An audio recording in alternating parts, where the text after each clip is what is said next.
Again, if you don't want to deal with technology and you don't want a digital password safe, you could just get yourself a locked file cabinet, and we'll put our favorite Amazon link up. Yeah.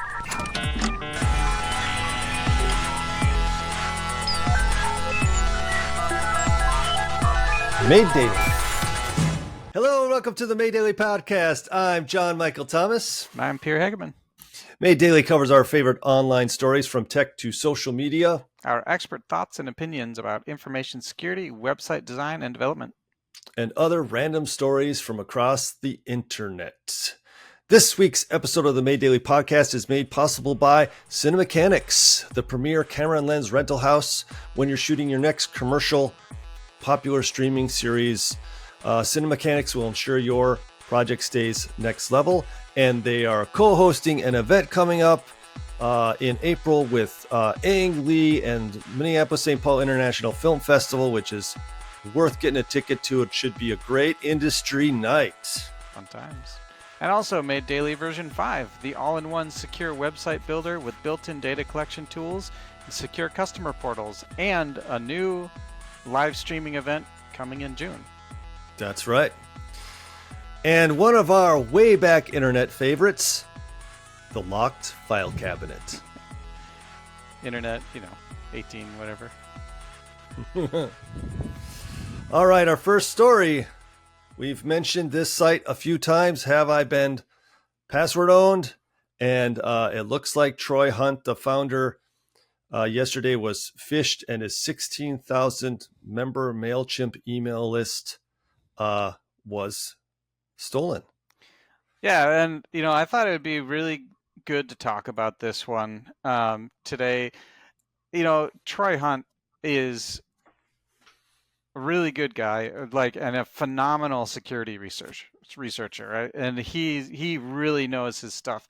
So I guess the point to make off the bat is if he can get phished, then literally anybody can, right? So it's not necessarily a matter of if, it's just a matter of when. And the attack that he was a victim of was very sophisticated. It looked super, authentic. The domains were very close, and he was tired, he said, and he just, he clicked the link and put in his password, and the script, it was an automated script.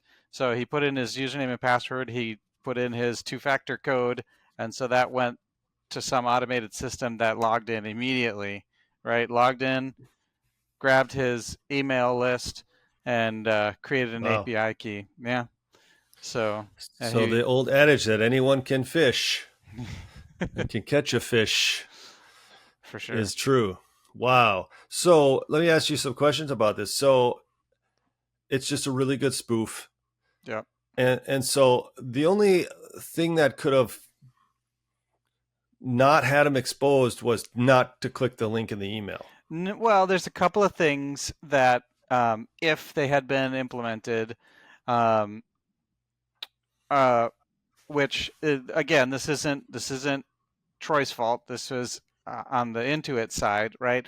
If they supported hardware two-factor, so passkey or the YubiKey kind of thing, then those essentially can't be phished, right? The one-time password, so you have an authenticator app or you get a text with a number, those, right? If the attacker can intercept that number or intercept you entering that number, then they can relay that to the system and thereby bypass the two-factor. But with the hardware two-factor tokens, the passkey, those are based on certificates and encryption. So the browser simply won't accept it if it's not the expected site, right? Yep. Yeah, so I just want to break it down for listeners. So if you could just kind of give us in a nutshell. So two-factor there's two kinds. You want to explain them? Yeah, well, yeah, essentially there's kind of three types of two-factor. Two of them are related. It's through the use of you often see it shortened to OTP, so one-time password. So what they'll do is, and I'm sure if you're watching this, you probably are familiar with this. You'll either get a text or an email Right. with a code that you have to put into the site. Like That's your bank usually does. Yeah, that's a very common way of doing two-factor. But to kind of back up a little, so when you log in with your username and password, um, that's considered the first factor. It's something that you know, right? So the way you do multi-factor authentication is something whether you know, something that you have, or something that you are, right? So typically something that you are would be some kind of biometric. So if you're at a physical site, you might put your fingerprint in, or you might do an eye scan, or Face ID uses a Right. face scan. So that's a biometric would be something that you are. Something that you have might be a laptop, which has a certificate on it, or a phone device that you've registered, right? And then something that you know is typically going to be your password, right? So when you talk about multi-factor authentication, you want to have at least two of those, right? So something Right. that you know, you type in your password, and then something that you have. So they're sending you an SMS to your phone, they're sending you an email to presumably some other device, um, Or they're or asking you to put a code in from a authenticator app. right, exactly. So that's the other, and that's usually a time-based. So you set up your app, and your app and the server both have the same seed and timestamp, so they're generating the same number, right? So that's how you can um, you can have a code, the same code that the server has, without the server sending you any information beyond the initial setup. That's how those work. Or the server generates a code and sends it to you, and then you have to put it in, which would require some kind of internet connection. Right? And then the third type is this kind of hardware device, Right. which uses certificates and encryption under the covers to authenticate. So the once you register your passkey, the server knows, okay, if I send this challenge, only that hardware device could return the right response, and vice versa. Your device says only that website will ever send me this type of challenge. So those are the most secure. And if you can, a lot of browsers and a lot of phones now support um, passkeys, so you Right. don't even have to necessarily buy a Right. separate device. Yeah. Yeah, that's great. I mean, we've all, what's nice is you can set up, you can use like if you're logging into Google, you can use a second device like your phone to verify that it's you. Right. Apple's now starting to have you use a pass key through your biometric fingerprint on your laptop to log into things, which is good. But a lot of this, I think, um, I'm with you. I'm moving to the hardware version because I don't necessarily like having even the laptop have all that stuff connected to it, because ultimately, as we continue to get more and more stuff we have to log into, you got to make sure your laptop doesn't get stolen. You got to make sure your phone doesn't get stolen. Right. And well, There's a lot of. yep. And the Mhm. nice thing about the hardware devices, you can actually use that as a second factor. A lot of times, not every operating system supports this, but you could use that as a second factor for actually getting into your laptop. So you can say, without this hardware key, that laptop's not even accessible, right? So then you keep that in a different place in your pocket or whatever. You leave the laptop in the taxi, and you haven't lost all your data. Worst case, you're backing up from a backup, right? Right? We all have backups, Yes. right? Yeah. Yeah. No backups. This is interesting. And then they said that he couldn't, with his situation, Mailchimp doesn't provide a multi-factor phishing resistant authentication. Uh, yeah. He was saying that he wished that they would have had a What is a hardware option. phishing resistant? That's what it is. Phishing Yeah. resistant multi-factor authentication would be a hardware option. Yeah. A passkey kind of. Um, So it does the authenticator apps. Is no, that? because even though you're there, there's no communication to intercept, at least from the server to the client. There is still, so in the case of this attack, right? He was on an attacker controlled sign-in page. So when he put in his credentials, it asked for the two-factor token. He entered that. That went to the attacker, and they relayed it back to Mailchimp.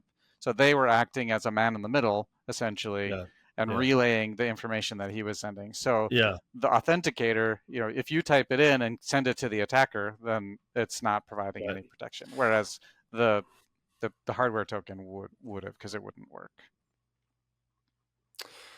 So I think it's time everybody starts, doing some password hygiene again and looking at a pass key.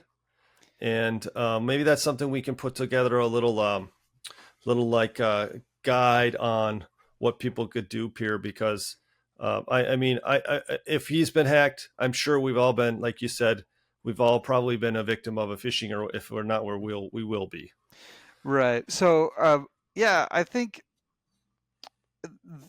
the main issue with hardware two-factor is that even now, a lot of sites that you're logging into on the internet simply don't support it. Right. I always look for it, and the big providers, Google, Amazon, they will. So if if you have the opportunity, I would definitely recommend setting it up. But a lot of sites won't. They just don't do it, right? So So then I would say look for a password safe that allows for it. So at least your password safe has it. And then if you keep rotating your passwords and keeping things updated, that would be helpful. yeah, certainly the password safe having a second factor on it is gonna. I don't know how much protection that's gonna give you on the sites that you're logging into. Probably the best thing is to just if everybody starts asking for it, or saying, I'm not gonna use this service because you don't offer a secure two-factor. It's going to put pressure on these companies to Yeah. start supporting it. It's not that difficult to implement. So there's really no reason why any company shouldn't have the support for it. Yeah. I've seen it, like we know that a lot of banks don't have it still. Right. Yep. So then why don't instead, if you can't, obviously you can't force a company to support the technology that you want them to support. So what do we do then if it happens, right? Or when it Right. happens? Right. That's right. Yeah. So the one other thing that Troy mentioned in his blog post is that he was really tired just coming back from traveling, and he had noticed that his password didn't autofill, which is unusual, right? So because he's using a password manager that would autofill the password on his browser, and it didn't in this case, which is kind of a red flag, and he didn't pay attention to that at the time. But that's one thing, is if you are using a password safe, which you should be using, and you go to a site that you normally log into and your password doesn't autofill, that's something to be suspicious of, especially if you've clicked a link from an email, right? So that's one thing. Watch out for that. Say you fall for the attack and you're compromised. What do you do? Well, the first thing to do is get in, assuming you still have access to your account, right? Because one of the things that the attacker might do is immediately change your password. Hopefully there's some kind of process where they, again, this depends on the security posture of the service provider, but if you can't change your email address without an email confirmation, you can't change, if you change your password, you just reset the password with the email. So changing your password. But then the other thing, again, from this article is check, even if you've never used an API for the service, if the service has an API, go in and check to make sure no keys have been created on your behalf. and and probably the best way to find out is to just contact the company, say, hey, I think I got phished. I think my account might be compromised. Can you help me look for any evidence? Yeah. I think that's probably the best thing for people who aren't savvy like us, who would know how to go and find if the API key got created. But yeah, Right. But yeah, check for any if your account access has been granted to anyone, right? And if anybody's been added as another yeah. delegate, right? So you can kind of look for that stuff. It's usually going to be hanging out in your profile/account area, so that's where you want to look. Um, And that just to go back to that one point you made about the password manager not autofilling, just so people know, like when you add a password to a password manager, you often put the URL, the login URL. Um, and so that's a good clue that, but it happens. I got that one we talked about a couple weeks ago, that toll booth. I got mhm. that toll booth text again. It popped up on my phone, and I just said report and delete and moved Yeah. on. I got one yesterday. They're getting a little more sophisticated because now the ones that I had gotten before were just generic, but now this one was actually for the system that is in use here, right? So Oh, that they're kind of yeah, easy geolocating the pass. attacks. Yep. Yeah, easy Yeah. pass. Yeah. Yeah. Wow. Uh, Well, keep an eye out, everybody. yeah. Don't get hooked. Yeah. So another thing too, it, uh, and not to toot our own horn too much here, right? But one of the issues that Troy Hunt had was the domain that he went to was mailchimp-sso.com, right? Which is, it seems like a reasonable thing for Mailchimp to be using. And we've talked about this a lot, and we tell our clients this all the time. One of the big issues with phishing is that so many companies are sending their clients to all these different URLs across the internet, right? So with Made Daily software, all of our all of the services, all the logins are under one domain. That would have prevented this from happening, right? Because Troy would have looked at it. It would have not have said, if it doesn't say MailChimp.com, he would know, don't log in. So that's Yeah. one of the advantages that we can provide is by capturing all that stuff and providing some phishing protection by having all the services under one domain. Right. Yeah. Yep. That's true. Yeah. Which is a good segue into our next story, which is a story of ours. We had a great opportunity to work for a really great organization called Survival to Strength. They provide free physical training for people who've been diagnosed with cancer. They do it in the Twin Cities. It was started by oncologists and physical therapists who knew that people who get cancer need to continue to stay strong. Strong feels good is her mission, and it was a great little project. And what was nice is we just were able to come in and help them like streamline operations, enhance security, and improve their experience overall, because they had a aging WordPress website. Mm-hmm. And she was still juggling paper forms, having people to download PDFs, and a lot of manual admin work. And again, also a brand that was kind of like a lot of companies, a great little first site to get things going. Now that she's established, she really hadn't really captured the essence of her brand. So we got to help her like rethink how she's communicating about herself, work with other designers to help come up with new logo and a visual style, and then we brand video and mission video to really tell people what she does, and then on Made Daily platform. We were able to integrate with our commerce to give her a way to collect donations, and then also use the HIPAA compliant portal to do participant intake.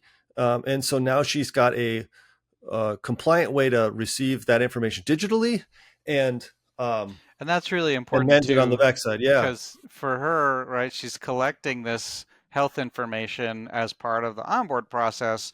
So because she needs to know like what type of cancer is it, when was the diagnosis, what are the treatments that have been, and so that's all covered. That's personal health information that's covered under HIPAA. So that puts her into scope for that compliance. So having that HIPAA compliant form is really important for her business. And so the fact that we were able to get that into the platform for her was a big win for her, and it makes her life way easier. She doesn't have to worry about managing, collecting, and securing that information.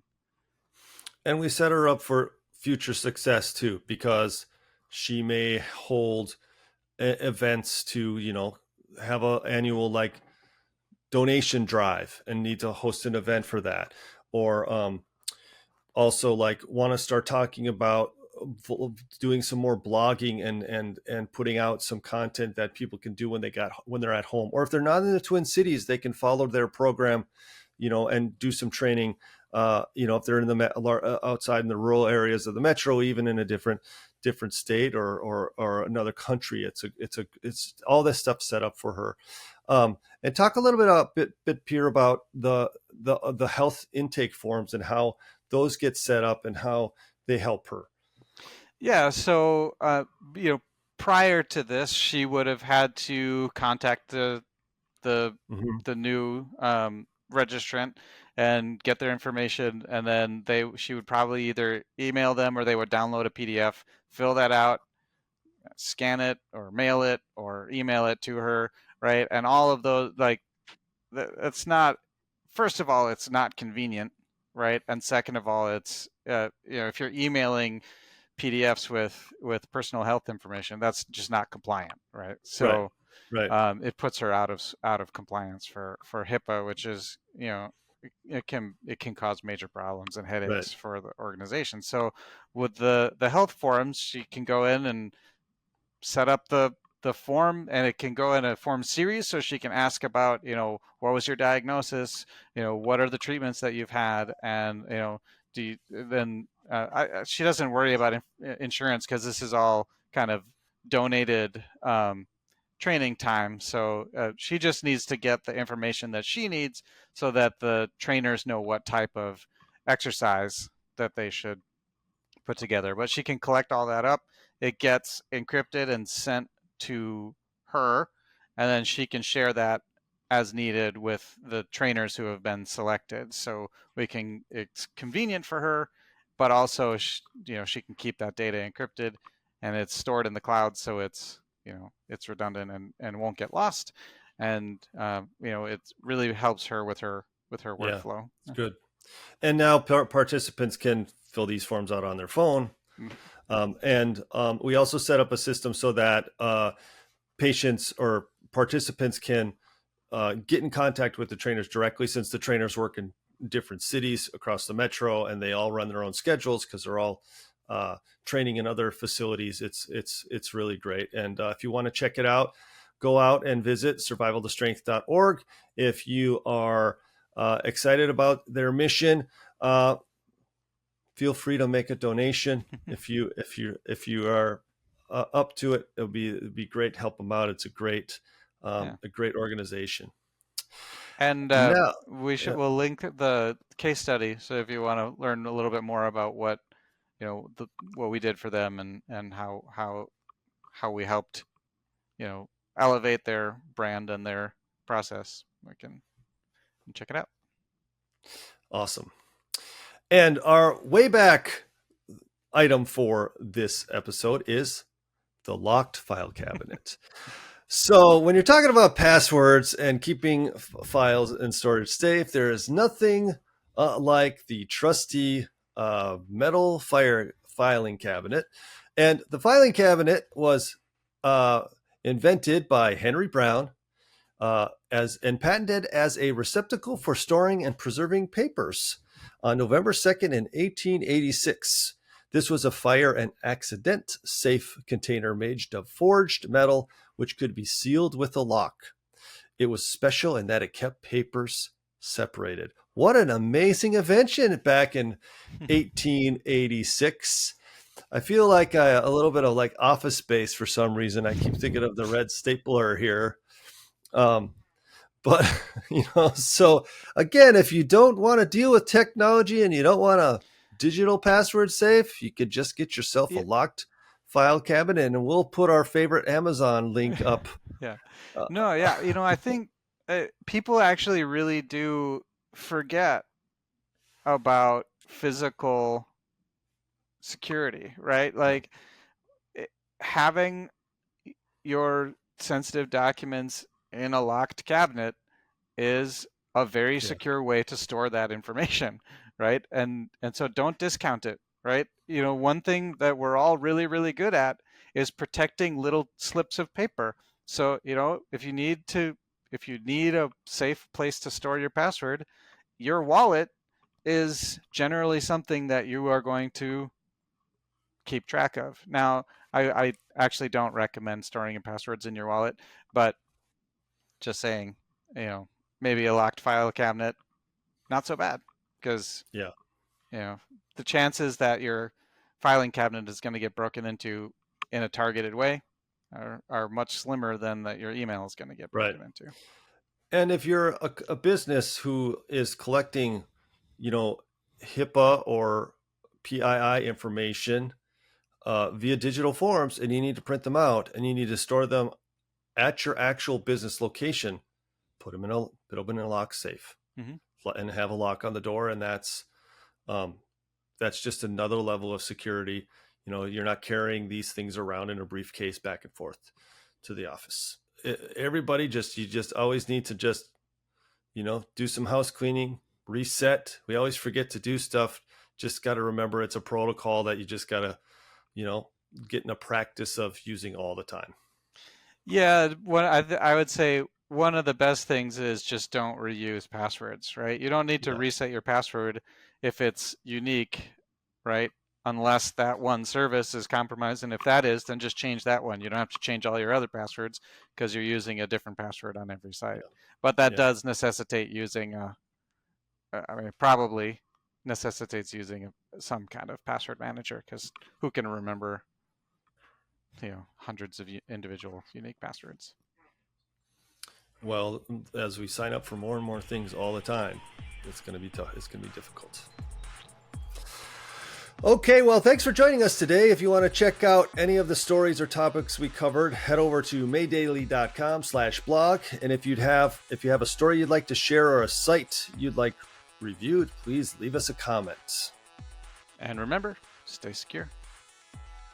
Don't forget to subscribe.